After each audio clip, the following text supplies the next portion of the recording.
There are some actions in today's show that can be considered animal cruelty. Hi, Ben. My name is Dustin, and I kept a childhood secret from my dad for 30 years. I was a dumb kid who did something cruel, but it led me to the most heartwarming moment of my life. Today, The Secret Room presents On the Backs of Turtles. I'm Ben Ham.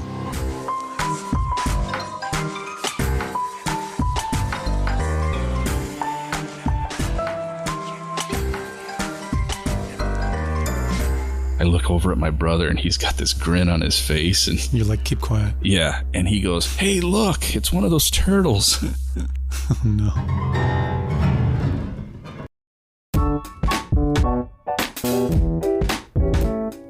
Today, Dustin joins me in the secret room.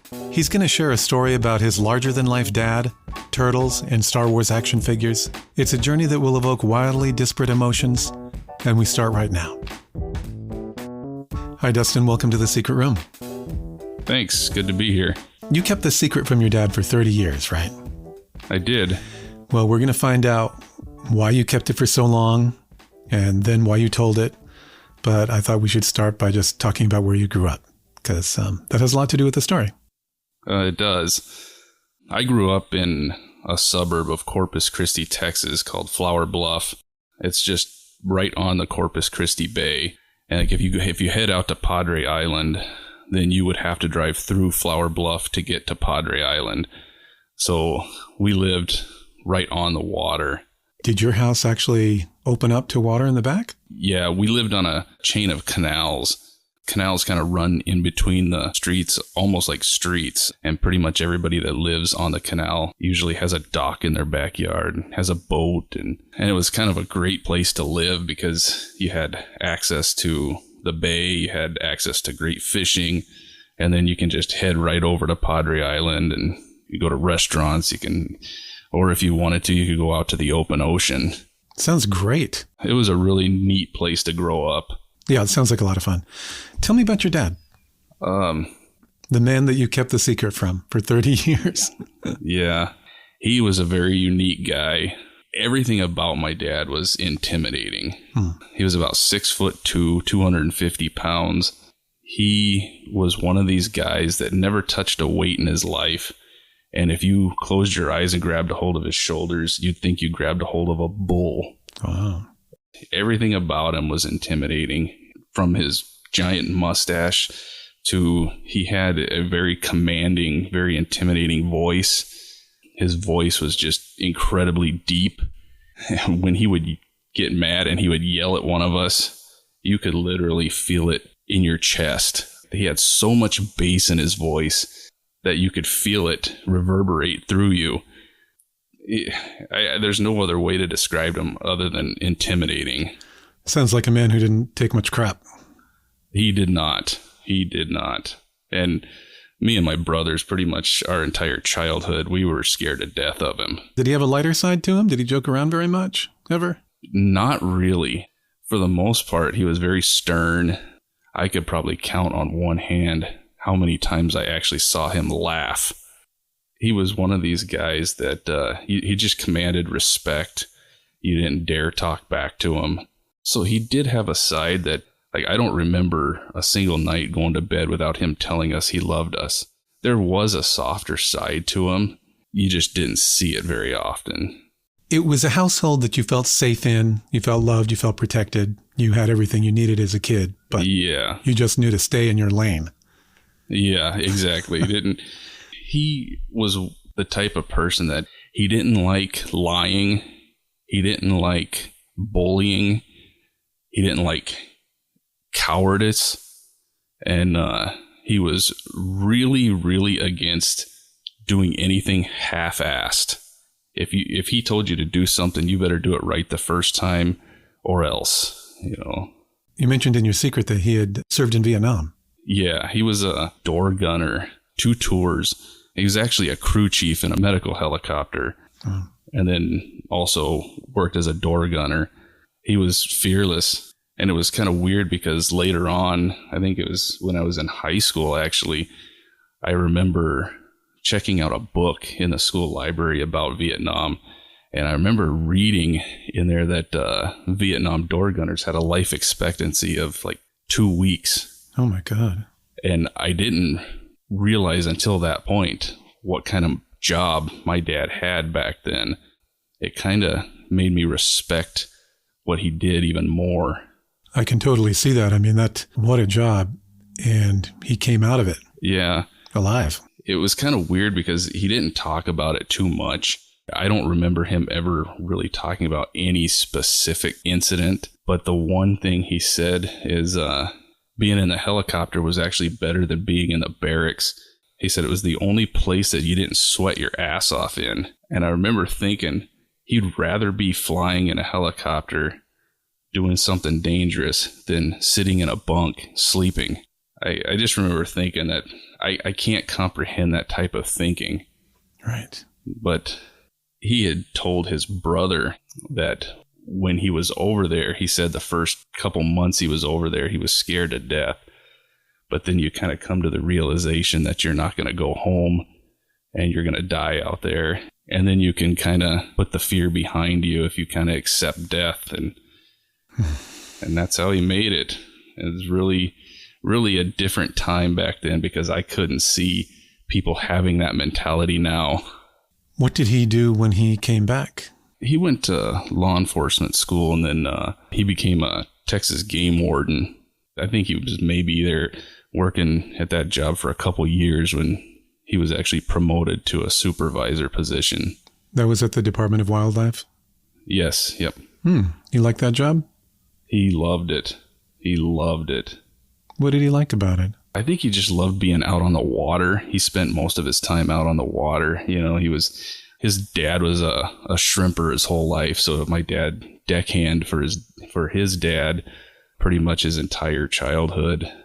So he just loved being out on the water and fishing. And I think he was living his dream every day he went to work, to be honest. Well, he sounds like quite a commanding figure. Yeah. Do you have any stories about him? You know, I kind of think of the type of person that he was, and he was always trying to teach lessons. I remember this was I think I was probably about 11, 12 years old. Me and my younger brother, we were told that while he was at work, we had to stain our dock.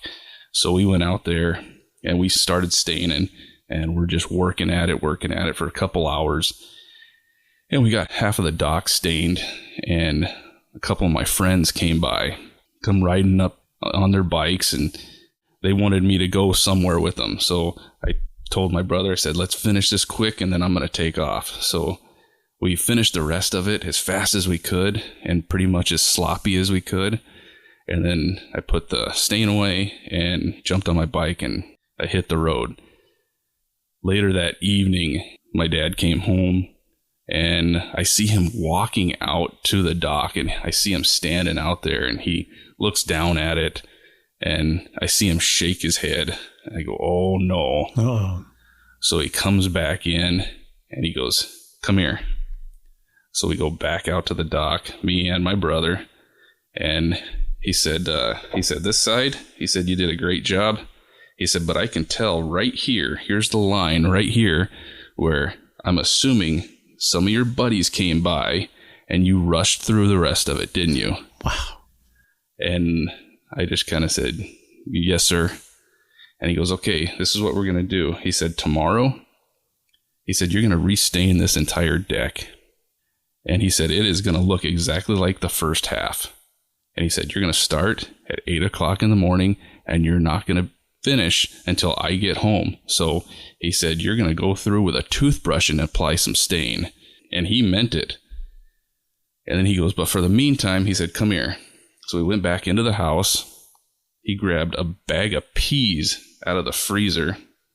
And he said, after dinner, he said, you're going to count every single pea in this bag. And he goes, and then when you're done, and then he looked at my brother and he said, then you're going to count every single pea in the bag. And he said, and if you don't come up with the same number, you're going to do it all over again. We were there until midnight counting peas. And I remember that thinking, this is insane. Like, who does this? And at the time, you just hate your dad. I mean, I just despised him. But I didn't realize until, obviously, much later, how important those little lessons were. You don't half-ass things. You do it, and you get it done, and you do it right. And I try to instill that in my kids. Obviously not as harshly, but it's a battle. That's quite an exercise. Have you used the P exercise on your kids?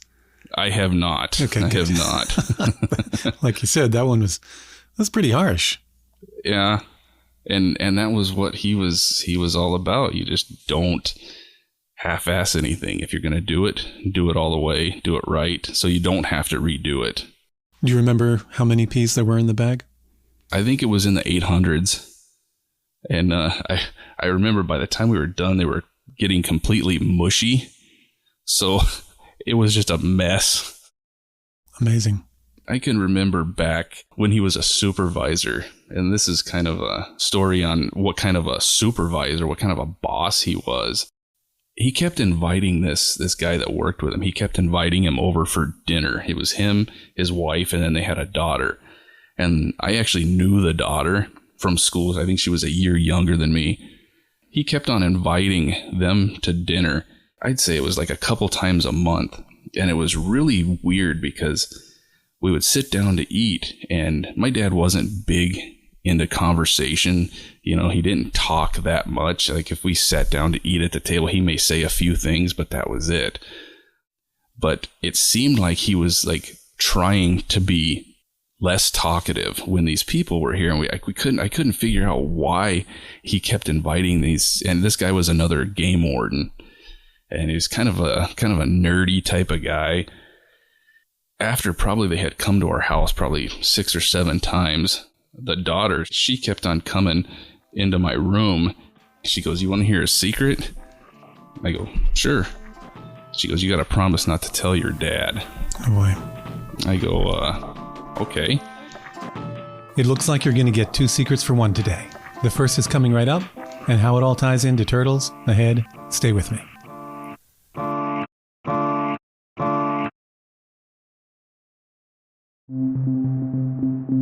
And we're back with Dustin's story. She goes, "You want to hear a secret?" I go, "Sure." She goes, "You got to promise not to tell your dad." Oh boy. I go, okay. She goes, "My dad hates your dad." and I go, "Really?" And she goes, "Yeah, she thinks he's an asshole." And I go, "Okay." And I just kind of laughed about it. And, well, as soon as they left, I went to my dad and I said, "Hey, guess what?" And he goes, "What?" And I go, and I can't remember his name, but I go, "Daughter told me that her dad hates you." Oh boy. And he says, "I know it." Okay. I go, "You know?" I go, "Why would you keep inviting them to dinner if you know?" And he goes, "'Cause he's trying to promote." I go, "Okay." And he goes, "I don't promote pussies." And I go, "Okay." I go, "Then what's the whole charade with the dinner thing?" And he says, "If he doesn't have the balls to tell me that he doesn't want to come to dinner, then he's not going to have the balls to stand up for the staff that work underneath him. So I'm going to keep inviting him to dinner until he has the balls to tell me that he doesn't want to come to dinner." And he goes, "And then I'll promote him." And he goes, "He is the best applicant for promotion, but he's just spineless right now." And I remember thinking, like, this seems really stupid to me. But as I've gotten older, I don't think that there's enough of that. I work in a business where they promote people based on who they think will just do what they're told. And, there's no chance to improve things if you can't stand up to your supervisor. I mean, ultimately, it's the supervisor's decision. But I see how inefficiently things run when they promote based on who the yes man is. So I really see the value in what he did. Well, that's amazing. I mean, there's definitely merit in that, but I wonder if the guy ever stepped forward and said, "I don't want to come over to dinner." I mean, It's almost like biting the hand that feeds you. Yeah, he did get promoted, but it took a while. And eventually they stopped coming to dinner, and I never really asked why. I wonder what it was that ultimately convinced your father to promote him. I don't remember. Or I don't even know if I ever knew. Maybe the guy just said no one time. Or maybe lied. Right. Oh, I can't. Right. That's probably what I would have done. Well, your father cuts a commanding figure. He is very clear in the way he presents himself, the way he carries himself, and very certain in the things he does in life. Yeah, he really was. As we got older, it was kind of weird because, as scary as he was as a kid, and I remember none of my friends ever wanted to come over when he was home because he scared them too. But then once we got into like high school, we start to realize that he's not as intimidating as we once thought, and he was actually more funny than anything. He had a very dry sense of humor and very subtle. So sometimes he would crack a joke or something and you didn't know if he was joking or not. But his comment would be hysterical. But nobody would laugh because they didn't know if he was joking. Because he was just dry as all get out. Yeah. And he'd keep a stone-faced appearance. He wouldn't smile or anything. And it was kind of funny. And it got to where all my buddies loved him. And they were constantly trying to tell him jokes to see if they could get him to laugh, and he never would. He'd maybe just chuckle, and that was pretty much it. Okay, so that's the most you could get out of him. Oh, yeah. I think, like I said, I've seen him laugh maybe 3 or 4 times where he actually, had a good belly laugh. Sounds like a good challenge, but you might be afraid you'd get your head bit off in the process of trying to make him laugh. Yeah, but he was a lot more gentle than we thought and brutally honest. And I think it was that brutal honesty that was so funny. Like my mom would ask him, "Hey, honey, do these pants make my butt look big?" Mm-hmm. And he'd say, "Your butt is big." "But do those pants look good on you?" "Of course they look good on you." So he'd say things like that and he used to always say that the truth doesn't care about your feelings. And that's true. Yeah, that's some perspective. I think it's time to get into your secret. Okay. Your secret takes place during the time that your father was a supervising warden at the Department of Wildlife, right? Yes. Yep. And how old were you and your brother then? I think I was probably about 12 years old. This was in 1986, and my brother was 4 years younger than me, so he would have been 8, I think. To set up the secret, we should understand those canals behind your house would sometimes flood. Yes, especially when there was like hurricanes or any tropical storms that were on the Gulf of Mexico, and it didn't even matter if the storms were heading towards Florida, we would still get some kind of effect in the bay and in the canals. But this particular one, this was Hurricane Bonnie, and it did make landfall in Texas somewhere. I think it was north of where I was. Did you have to evacuate your house very often? I would say a few times, but it seemed like my dad didn't really take it seriously. He'd just say, we're going to go ahead to your aunt and uncle's house for a few days. And then we'd come back and there'd usually be minimal damage or anything, there's some debris in the yard or whatnot. And I think the Hurricane Bonnie was the first time when I actually saw my dad actually worried. It was the first time we ever boarded up windows. He anchored his boat where he set the anchor. He unhooked it from the trailer. He had, 120 feet of chain. So if the water came up, the boat would go up with the water. He really prepared.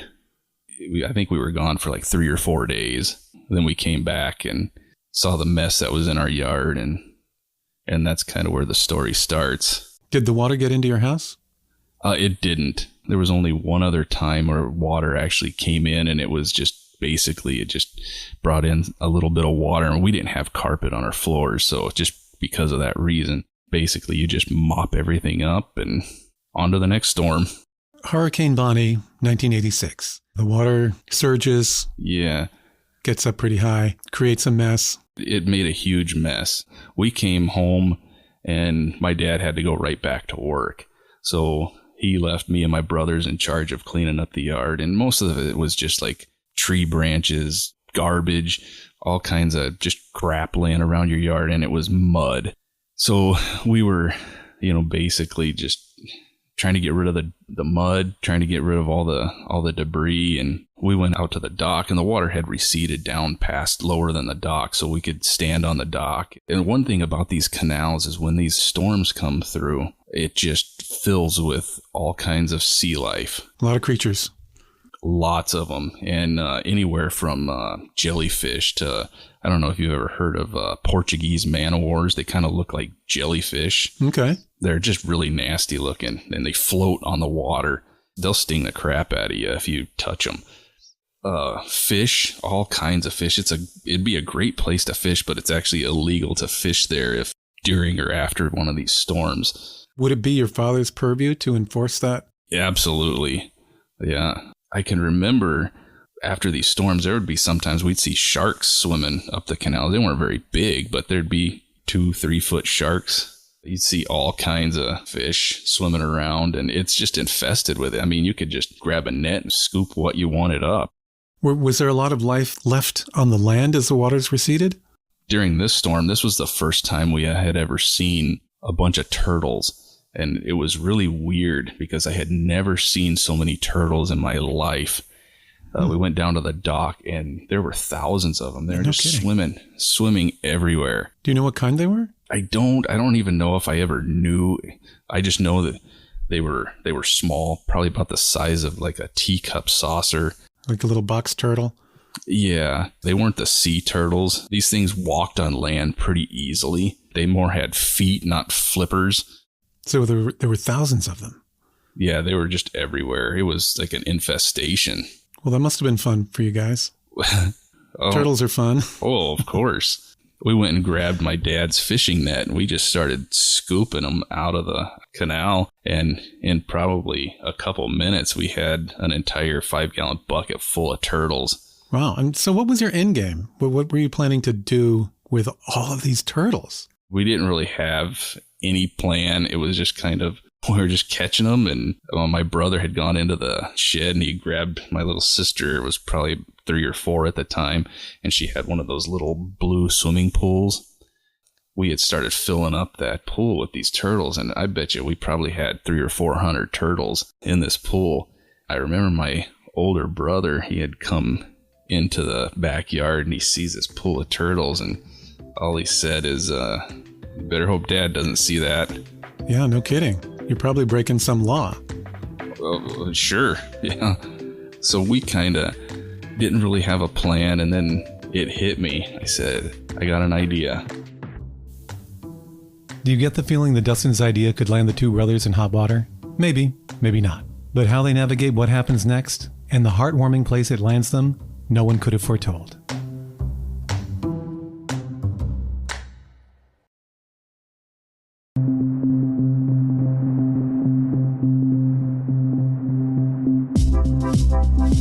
My older brother, he was big into like model airplanes and model cars, so he had this box in his room that had 20-30 tubes of this model glue. So I asked him if I could borrow some of that glue. So went into his room, grabbed the glue, and I went into my room, and I had been saving up, collecting all these Star Wars action figures. I probably had 4 big shoe boxes full of these action figures. I'm not exactly sure what the nexus of action figures, model glue, and turtles is, but I'm a little afraid. So we started an assembly line. I had this idea that we would glue these action figures onto the backs of these turtles. Oh my God. So I would put the glue on, hold it in place, and my brother would hold it in place until it dried. And then once it dried, we'd toss it back in the pool. And we did this with probably, we ran out of action figures. We probably did this with, I bet you, 300 turtles. Just, it was the dumbest thing I can ever remember doing. And we did a lot of dumb stuff as kids, but this kind of takes the cake. This was stupid. This is clearly animal abuse. Yeah. it was. But, at the time, we weren't thinking that we were hurting anything. We just thought it was funny. And then my brother comes back in there and sees this pool full of Star Wars turtles, and he kind of laughed about it. And if my brother laughs about it, it must be funny. So we thought, all right, let's go dump it back in the canal. So we drug this pool back to the canal. We dumped them. And for the rest of the afternoon, we watched these Star Wars action figures gliding through the canals. What a sight. So you got like a Yoda and an Obi-Wan Kenobi just kind of floating around the canal. It was Luke Skywalker, Darth Vader. It was all of them. For the next few hours, we just sat and watched it. And the turtles would be underwater, but these action figures would be sticking out of the water, kind of like a shark's fin, and just be flying up and down the canals. And I don't know, the sight must have been hilarious. One side of you says this is like the funniest thing to see. And of course, it's also terribly sad. I mean, I don't know what the impact on the turtles is, but it can't be good. It can't be good. Yeah. I don't even want to think of that. Yeah. I mean, I'm almost 50 years old now, right. And I still think it's funny, but at the same time, I try not to think of that side of it. Not funny at all, really, when you think about it like that. How many action figures were swimming around? Probably 300 or 400 of them. You had that many action figures?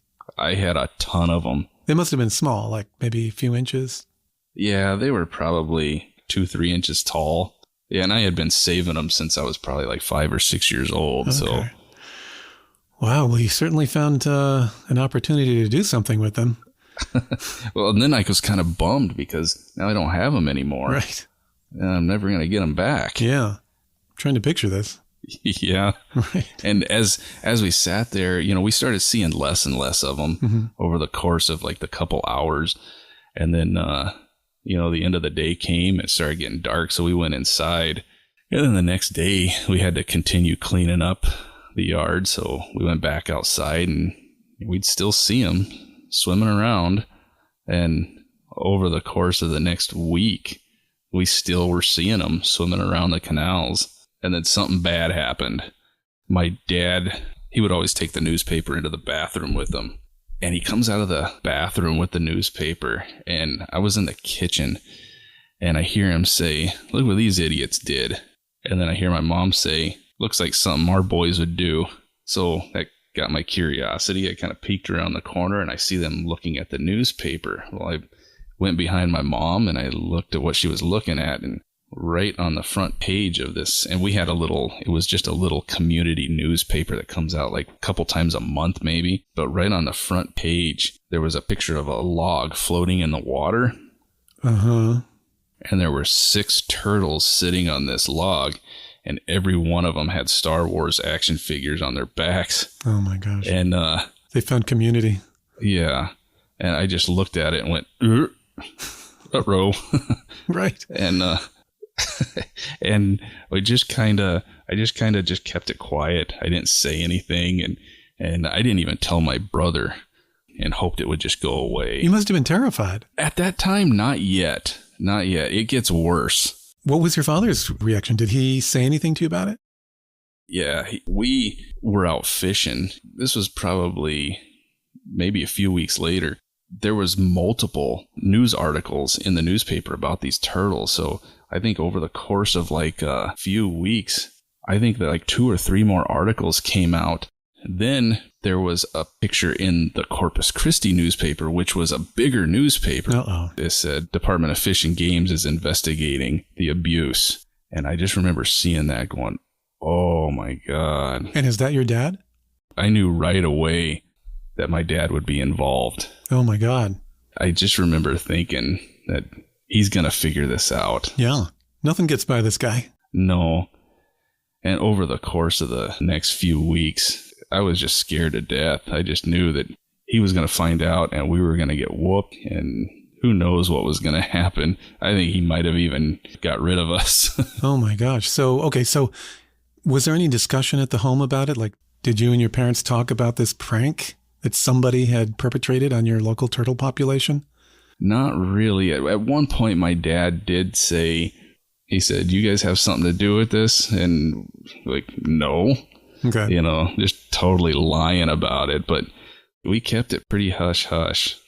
And then one day he had come home and he said that he would be doing the investigation on this turtle thing. And he said, I'm letting one of the rookies handle it. There was a huge relief because my dad hated these rookies. He was always talking about how dumb they were. So I'm thinking, oh, okay, rookies are stupid, They'll never figure it out. Yeah. So that made me feel a lot better. And I can remember one time we were down on the dock and one of the fish and game boats come by and there was a game warden that was actually scooping.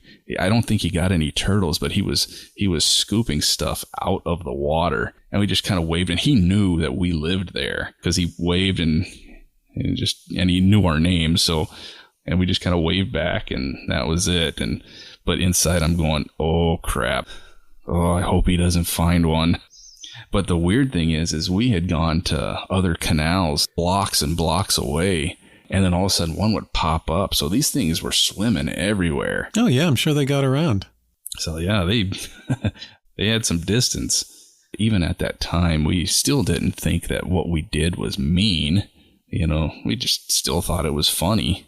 Okay, so you've got this secret that's kind of hilarious, but not to let your dad find out because there would be consequences. There would be, yeah. He was a huge animal lover, so he not only was it his job, he hated to see any type of animal hurting or anybody poaching, any type of illegal fishing or anything. He was very stern about it. To that end, it would also reflect very poorly on him if his kids were revealed as the people that had done this. I'm sure. Yeah. I can remember we were sitting, it was me, my older brother, and my dad. We were sitting out on the dock fishing, and one of those turtles popped up, and my dad didn't see it, but my brother saw it. I look over at my brother, and he's got this grin on his face. And you're like, keep quiet. Yeah, and he goes, hey, look, it's one of those turtles. Oh, no. And then my dad turns and looks, and he goes, yeah, if I ever find out you guys had something to do with that, he goes, you're getting your ass whooped. So then we're just like, no, it wasn't us, And the weird thing is I think every once in a while, my mom would drop these little subtle hints. I kind of think my mom knew. Okay, so let's game this out. They know that you've got all these Star Wars action figures. Yeah. And they're all floating around on all these turtles. Yeah. All one really has to do to investigate is go to your room and see if you've still got them. Well, here's the dumb thing. So after, and this is how I think my mom figured it out, after we had used all of the Star Wars action figures, my brother threw the boxes right in the garbage. And I think my mom saw that. And every once in a while, she would drop a little subtle hint. Sometimes we thought that she was kind of like a double agent.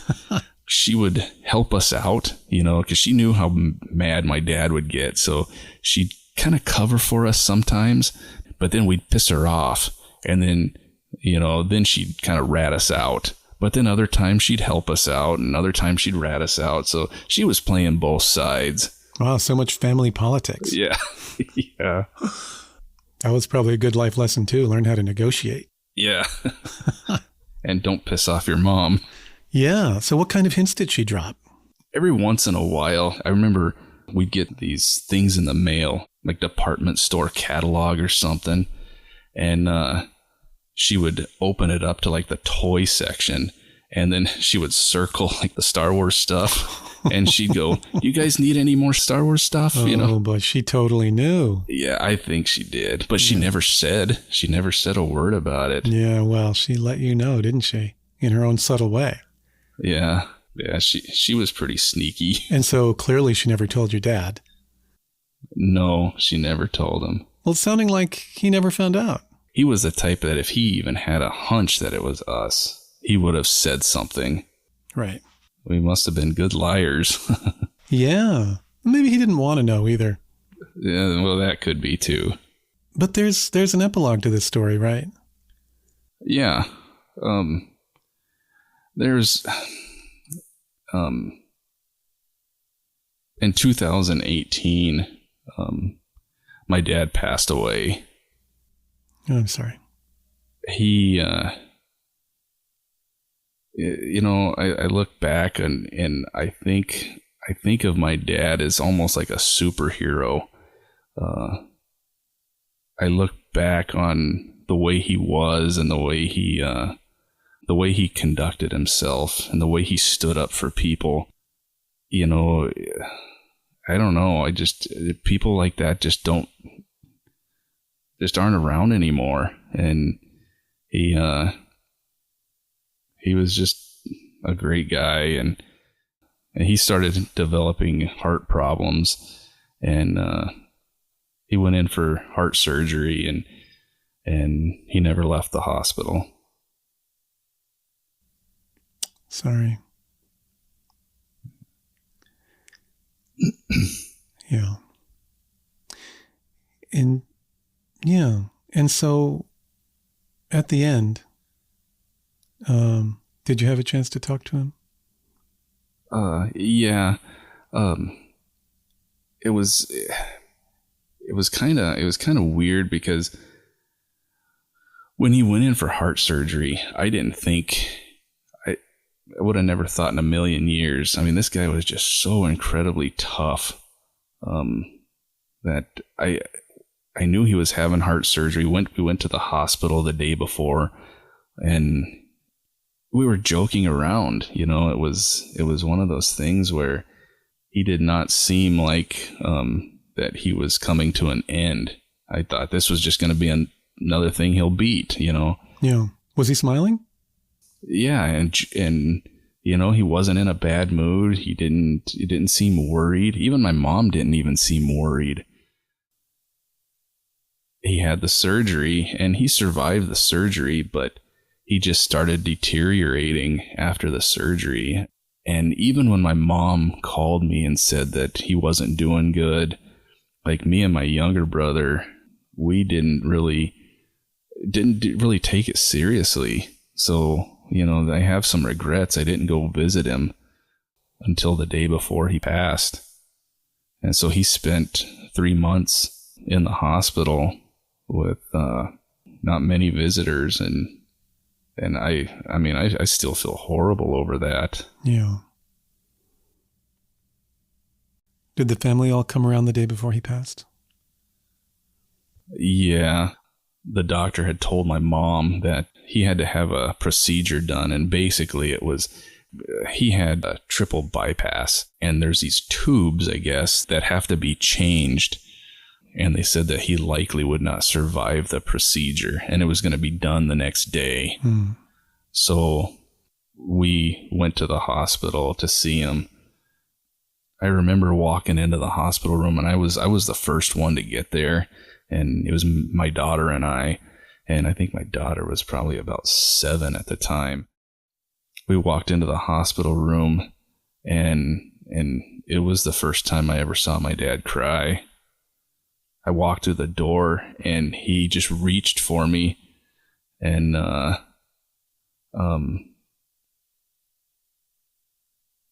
it was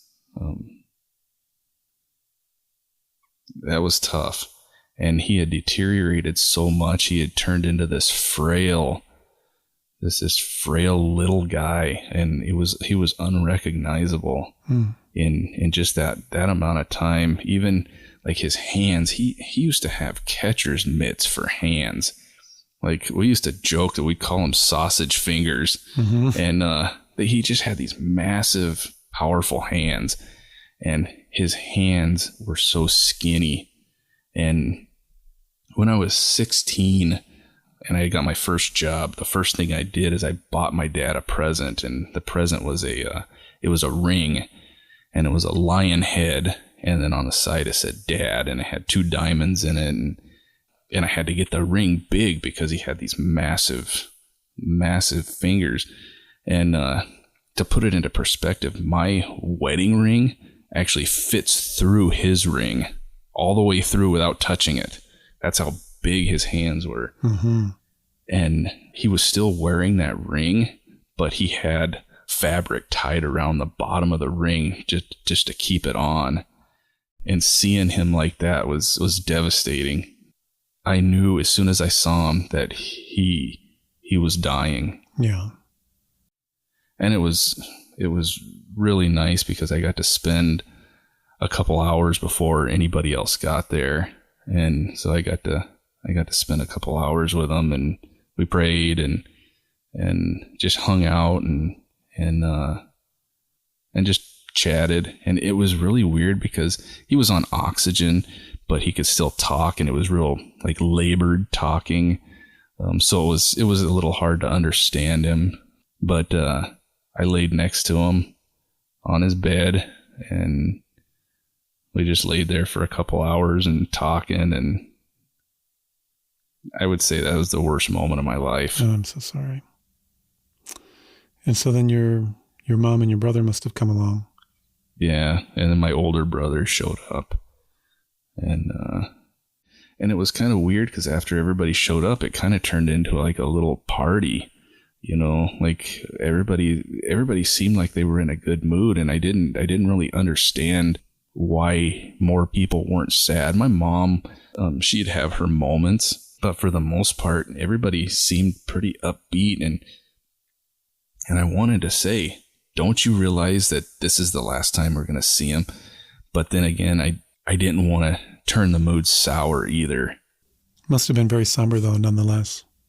Yeah, it was towards the end of the day, and we had kids there that were hungry and they wanted to leave, and so everybody was kind of like at the end, you know, and it got real quiet, and then we were kind of just sitting around the room. Nobody was really saying too much, and my brother pulled me aside and he goes, "We got to change this mood. We got to do something." And he goes, "Tell them about the turtles." Tell him the turtle story. Tell them the turtle story. Oh no. And I looked at him, and I just remember just thinking, that's the best idea I've ever heard. You knew instantly you wanted to do it. Yeah. No second thoughts. Yeah. I said, I got something to tell you. So I told the story, and he laughed, and Oh.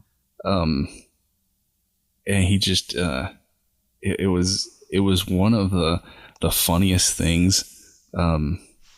He looked at me, and he goes, "By the way, you're grounded." and it was just kind of a neat moment, and the weird thing is probably about maybe a couple months before that, I had kept, and I didn't even realize I kept these things. It was all the pictures of those turtles.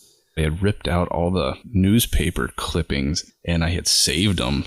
So I had like 4 or 5 pictures of these turtles with these action figures. And when my dad passed away and at his funeral, I put them in an envelope, and I just wrote on a little Post-it note, "Sorry I lied." And I put it in the envelope, and I put that in his casket with him. Oh. And then the weird thing about the Post-it note, and I didn't realize I had even done this, but I was going through a dresser drawer in my bedroom. This was probably about a month or 2 after my dad's funeral. And I remember seeing all these Post-it notes. It just instantly hit me. My dad, he was so cheap. He would never buy birthday cards. Mm-hmm. So what he would do is he would take a Post-it note and he would write, "Happy 26th birthday. Love ya." Mm-hmm. And then he would put that Post-it note in an envelope and mail it to you. And he was never right on the birthday either. So I would get one on my brother's birthday, and it would never have the right day either. It never, if I was 34, I'd get one that said "Happy 26th birthday." So what? That's so weird. Yeah, and he was trying. Yeah, he gets a B for effort. Right. That's hilarious. And so he gave it back to him with the Post-it note in his casket with the turtles. And it wasn't done deliberately. Then just kind of came full circle on its own. Yeah. If I could share a couple more stories of my dad. One of the things is when I told you that he was always teaching you a lesson. I can remember when I was in high school. I think I was probably a junior in high school or something. I had this oral report that I had to do, and I had forgotten my speech, my report on my dresser, and it was in a folder. And so my dad would take these random days off of work. Usually he was up before we were, and he'd be already out of the house. And you always knew when he was taking the day off because he'd be standing in front of the TV in his underwear drinking a cup of coffee. We'd get up for school, and he'd be just standing there watching the news. I'd say, "You not going to work?" He goes, "Not today." And he wasn't sick or anything. He's just taking a day off. Mm-hmm. And we get home from school, and he's still in his underwear, standing in front of the TV, still drinking coffee. Wow. And I go, "You stood there all day?" He goes, "Well, not all day." I go, "You still in your underwear?" And he goes, "This is my house. If you don't like it, there's the door." And he goes, "They're different underwear." And we just kind of laugh about it and whatever. But this particular day that I called home, and he had taken the day off, and I said, "I need you to come to the school. I forgot my report. It's sitting on my dresser. I need you to do it." And he kind of grumbled about it and, damn it. So then I went to that class, and I'm sitting in class, and I'm waiting. I'm thinking that, okay, he's going to bring it to the office, and then the office will somehow get it to me in the classroom.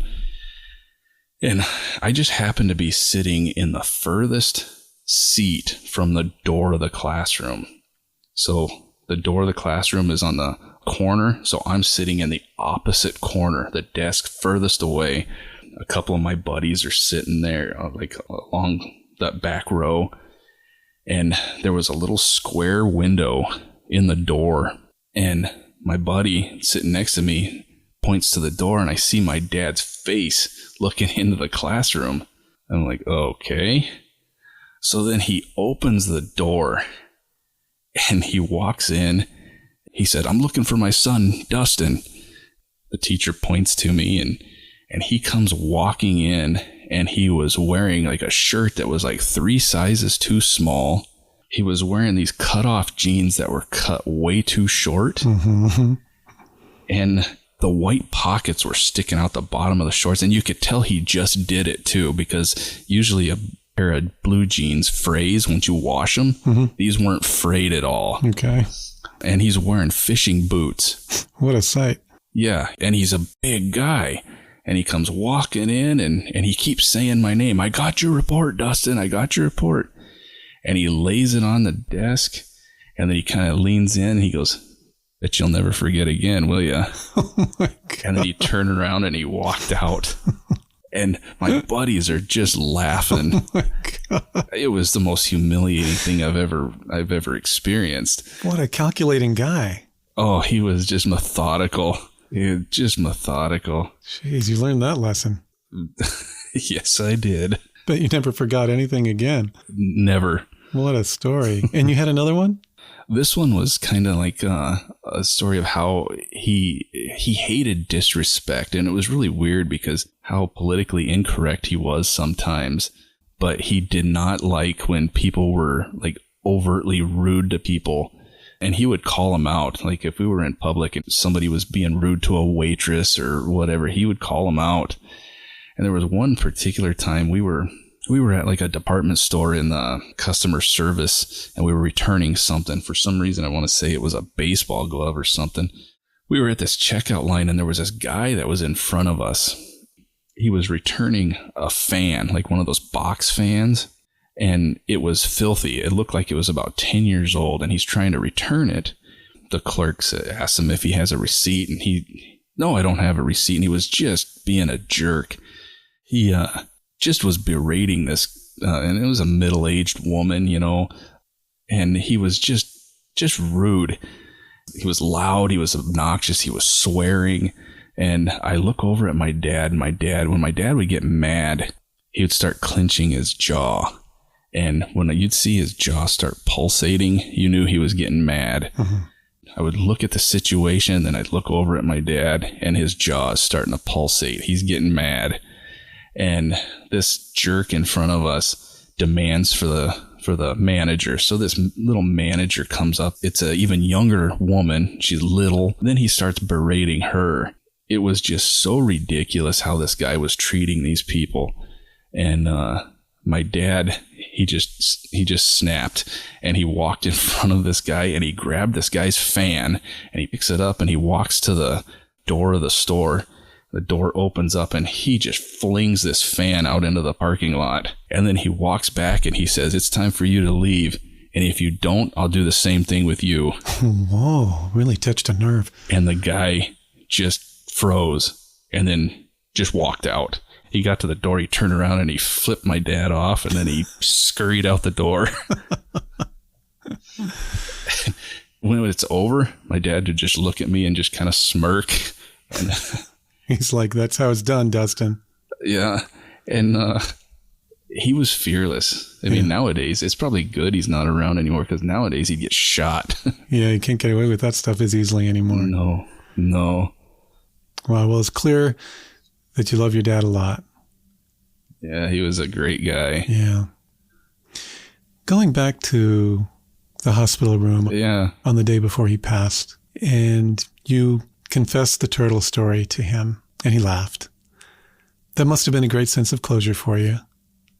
It was really kind of weird, because I remember when we were fishing that day, and he told us, and this kind of put it into perspective, that he had made the comment that doing that to those turtles was like a death sentence for those turtles. And he said they'll swim underneath something and then get stuck and then they'll drown. And that was like the first time that we realized, oh man, maybe we shouldn't have done this. And when we were talking to him on that last day, we were talking about those turtles. He said the same exact thing. Oh, really? Yeah, he made the comment, yeah, all those turtles probably died within a couple weeks of you doing that.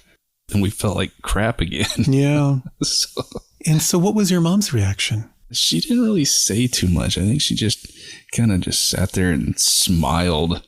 She didn't give up her hand that she knew? No, she never said a word. Oh, what a story. Why did you want to tell your secret today? I've asked myself that.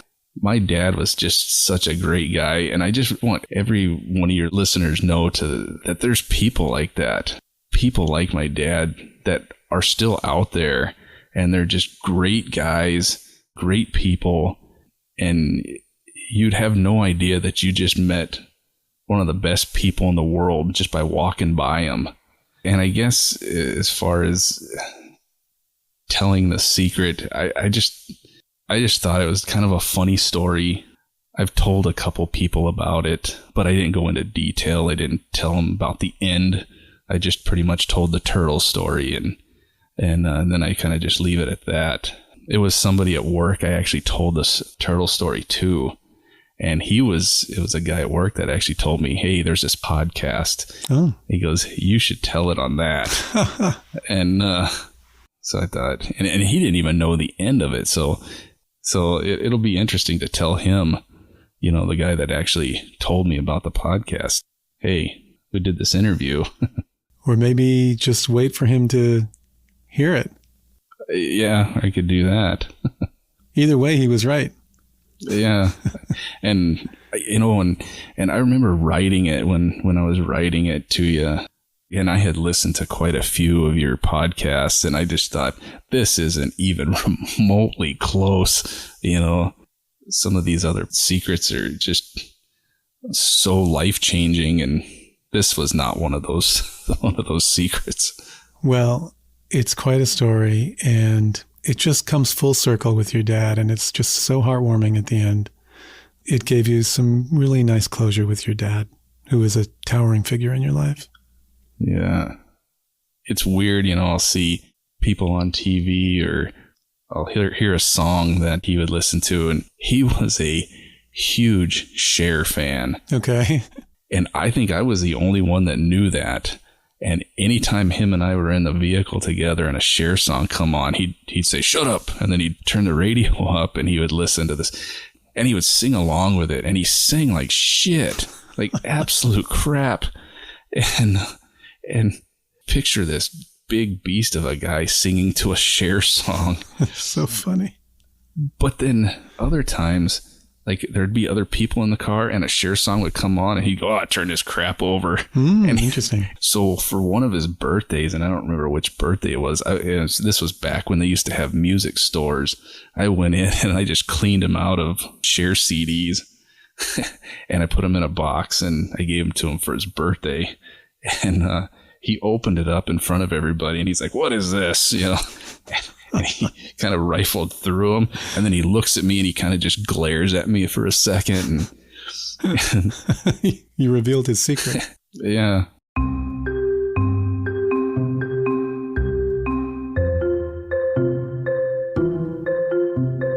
It was probably about a few months later.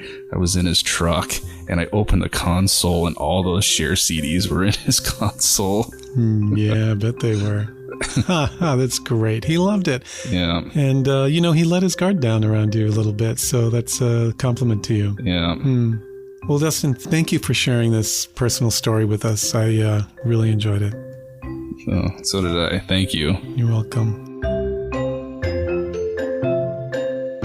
Do you believe in life after love? Dustin is thriving, and I have no doubt that it's in large part due to his father's lessons and memory, which will always loom large. And about the turtles, yes, it was animal abuse, and yes, Dustin knows. And he told me that even after all these years, now as an adult, he still carries so much regret. Now we'll never know for sure what fate became of the turtles. Let's hope the reluctant passengers broke free to take on their mission, destroy the Empire's ultimate weapon, the Death Star, because that is their fate. And we've got more delightful lessons from Dustin's dad on the next Unlocked. Join me as Dustin recounts more memories of his dad in just 1 week. Susie Lark's got a great follow-up with Dustin on our premium show Unlocked. It's available at patreon.com/secretroom and on Apple Podcasts. See a picture of the ring Dustin got his dad and see Dustin with his brother right now on Instagram, Facebook, and Twitter. Just search at Secret Room Pod. You can submit your secret and check out all our sponsor codes at secretroompod.com. And thanks this week to Susie Lark and Luna Patel. Breakmaster Cylinder composed our theme and our music.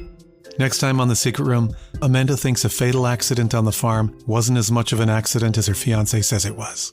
Hear the evidence and tell me if you agree. The Farmhand drops in just 2 weeks. Thanks for downloading your favorite indie podcast that could. This is The Secret Room, a podcast about the stories no one ever tells. I'm Ben Ham.